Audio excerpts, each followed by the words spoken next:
Hello boys and girls, it's time for chapter 2 of Jotham's Journey, an Advent adventure story. This chapter is called First Light.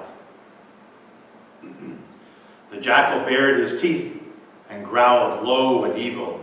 His eyes glowed red in the firelight. He stood as tall as Jotham, and his splotchy black fur hung on his bony frame like moss hung on a dead tree. The beast was starving and had now just found food. Jotham's chest heaved with every terrified beat of his heart. He wanted to scream, but all his screams were caught up inside his throat. "Run!" he kept thinking to himself, but his legs refused to move. The jackal leaped through the air. Now Jotham turned to run, but it was too late. He'd gone only a single step when a red-hot iron clamped around his right leg and knocked him crashing into the ground. Fire exploded on every nerve, and finally, he screamed. Claws dug into his bare leg now, and then the jaw clamped down once more. Jotham fought to roll onto his back, and then kicked at the bloody face. But the jackal was stronger and pinned Jotham to the ground with 300 pounds of muscle. Bared teeth hovered over Jotham's face now, and he saw his own blood dripping from their needle-like points. The stench of breath and fur filled Jotham's nose, but he didn't have time to care, because now the jackal let out one great, long victory howl and plunged his teeth deep into Jotham's throat. Ow! Jotham sat bolt upright, slapping at the sting on his neck. He blinked rapidly in the harsh sunlight, and his eyes watered in pain. He pulled his hand away from his neck, and through blurry eyes, he saw the smashed remains of a wasp now lying in the palm of his hand. Oh, Jotham laughed to himself. It was all a dream. His heart was beating fast. He was breathing in giant gasps, but it had only been a dream. There was no jackal, no fight with his father, no lost family. Still groggy, Jotham pulled himself to his feet and brushed off the dirt. But why was I lying next to the watering hole, he wondered. Why was I asleep in the dirt in the middle of the day? Then he saw the pile of stones, and in one awful rush of reality, he knew. It hadn't all been a dream. The jackal had never attacked, that was true. But he really was alone. He really was lost, and he was very hungry. Jotham wandered through the bare campsite. In the daylight, it wasn't nearly as frightening, but it was still deserted. He couldn't figure out why his parents had gone. Even if Jotham had been killed, there was no reason to move the camp. But something in his brain kept gnawing at him. It seemed as if a couple of times in the last few weeks, he'd heard his parents talk about moving the camp. He never paid attention to their conversations, of course. Adults talk about such dull things. But it seemed like there was some important thing they were concerned about, some reason that they had to move. Oh, Jotham sighed. No matter. The fact was they were gone, and he was now alone.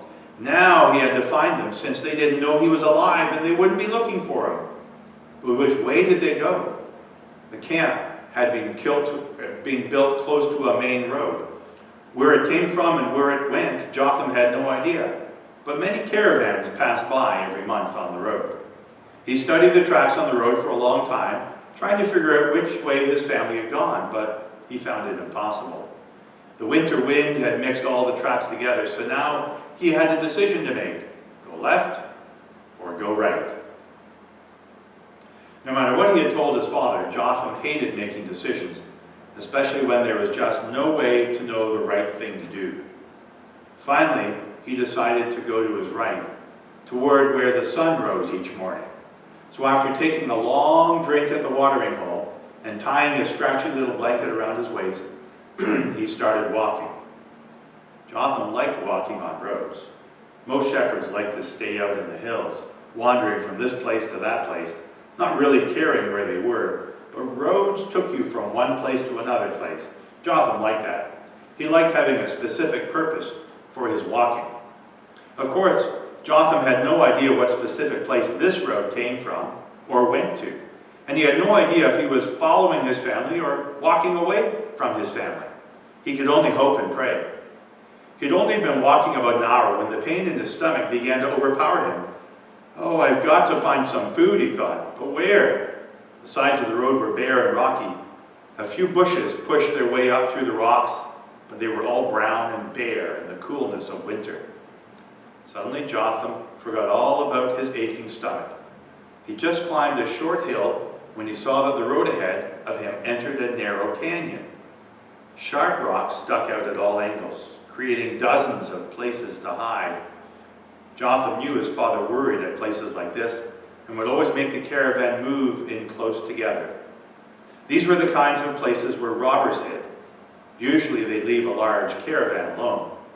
But Jotham remembered one time when 3 men had attacked one of his uncles, stolen his purse, and vanished into the hills before anyone else could help.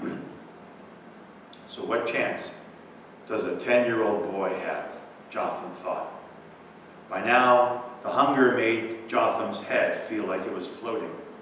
The empty feeling went clear from the bottom of his feet to the top of his head, and there was an awful buzzing sound in his ears.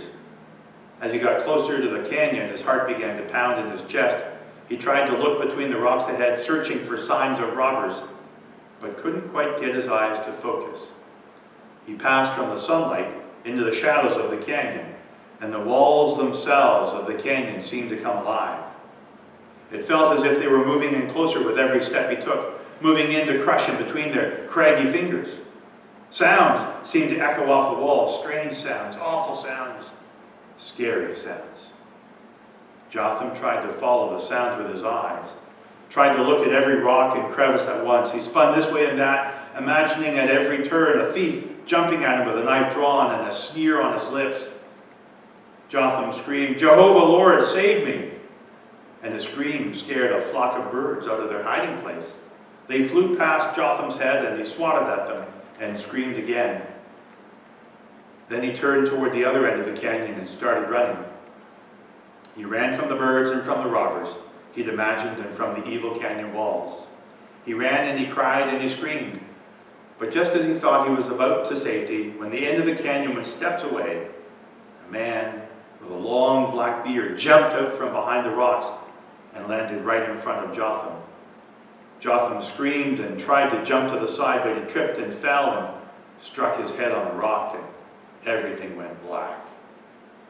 Jotham moaned and gently rubbed his head. His eyes fluttered open, and all he could see was the face of the man with the long black beard. Jotham tried to pull away, but the man held his arm tightly. "There, there, little one, be at peace," he said softly. Seeing the smile on the man's face, Jotham calmed a little and stopped struggling. There was a bright glow around the man's head, and his face beamed with kindness. "I heard you calling the name of Jehovah," he said gently, "so I came." The psalmist writes, "Hear my cry, O God, listen to my prayer. From the ends of the earth I call to you. I call as my heart grows faint. Lead me to the rock that is higher than I. For you have been my refuge, a strong tower against the foe. I long to dwell in your tent forever and take refuge in the shelter of your wings."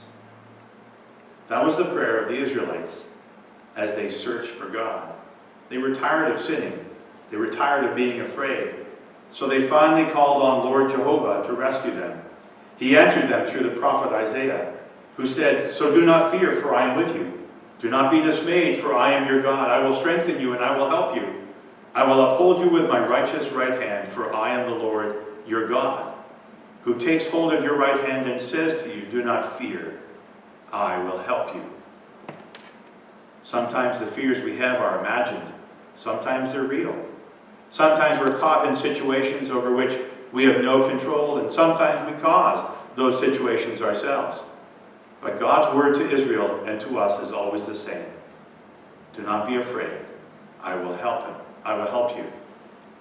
Jotham still has a long journey ahead of him. But when he saw the situation he was in and called to God for help, God answered. "I will help you," he said. "I will help you."